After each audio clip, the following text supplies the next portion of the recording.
First, I actually go to my guest and I say, what is your passion? What are you excited to talk about? And then they give me their answer. And I use that to really shape how our conversation is going to go. So taking their passion as a starting point and then filtering it through the lens of what I've seen my avatars asking, the kind of content that resonates with them.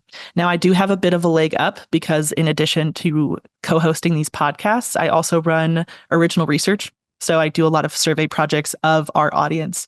And that means that I can get into their minds a little bit more and say, okay, this is where they are indicating that they have the most questions. These are commonly asked things throughout that survey. How can I weave in these data-driven insights with a conversational tone and this expert? Yeah. And I use all of those factors to create a guided conversation, question and answer based.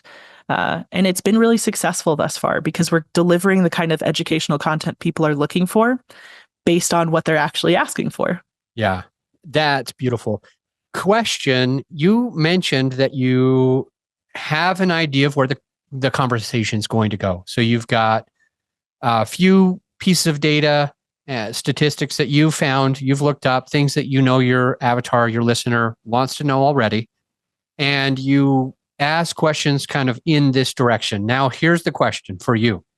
Mm-hmm. When you do that, when you're asking questions to your avatar, do you just ask a question, have them answer it, and then you ask your other question, have them answer it, and you ask your other question and have them answer it? Or do you find time to go deeper and do follow-up questions when you're on a topic?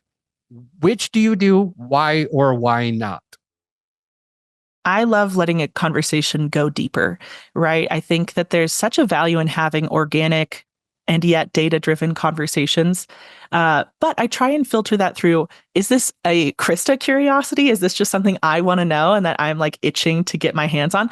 Or is this something that's going to serve my audience at the end of the day?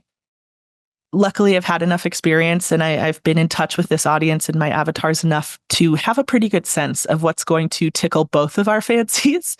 But I do believe in letting the conversation play out organically as much as possible and asking follow-up questions, especially when, and I'm sure you've had this happen, a guest says something and it's like, I think we are 3 steps away from that being such a good nugget of information. And I just have to peel back a couple of those layers to get there. I'm ready to do it. My hands are built for peeling. I just get in and start. And that has produced really interesting clips that then can be reused on social. So there's a lot of value in following your gut, especially if you are a good conversationalist and doing the work to get to those organic pieces that you might have missed otherwise. Love it. How about when you are figuring out who to bring on? Do they reach out to you? Do you reach out to them? And how do you kind of vet your guest? I am blessed in this space where it's a bit of a mix. We have people who reach out who get pitched either by their own agencies or they'll write me directly and say, Krista, I think I'd be a good fit for this show. And I also do a fair amount of outreach as well. So just seeing different podcasts popping up, seeing where our audiences could align, or when there's even just a sliver of alignment, but they have a brand new group that I could speak to. That's sometimes my favorite situation to get in front of new folks. And then to vet them, I like to ask what kind of podcast they've been on previously. That's a big indicator. I like to sit down and listen to a couple of interviews and see how it plays out. Not everyone who is an expert is a good interviewer. And you have to weigh out, the manner in which they deliver information versus the information that they hold, and if they can actually effectively communicate with your audience. From there, I also look at their social media. I look at their website. I ask questions about what CTAs they want to make sure that it all aligns with our brand, our vision. And then we move forward. We have a great conversation, and usually it ends with smiles and handshakes. So can't really complain. Yeah. Well, I think you mentioned as well that you try to keep your content data-driven, which is something that I know is very valuable. I hear a lot of people. I am on a fitness journey, just to give that to you real quick. Sure. And what's unfortunate is within that space, there is so much arguing there. And by that, I mean, nobody seems to agree on something.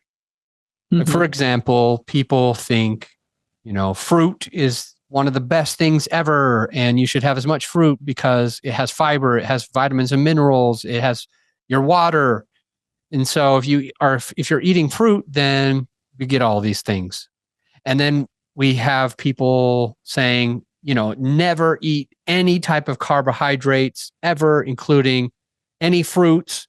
A banana or a blueberry or watermelon or whatever is just full of sugar, and sugar is bad and it spikes your insulin, and that's going to keep you fat, and that's going to whatever. And the best way is to avoid all carbs. And we can dive into this, and we hear people arguing about, this is how you lift. No, this is how you lift. This is the best kind of cardio. No, this is the best kind of cardio. And what's sad is that we know that many of them, we'll just call it 95% of them, we'll just pretend that's the number for a minute. Sure. They just share things that they heard on social. They just share things that their friends said, but they don't really know about it. They don't really know the ins and outs about that thing.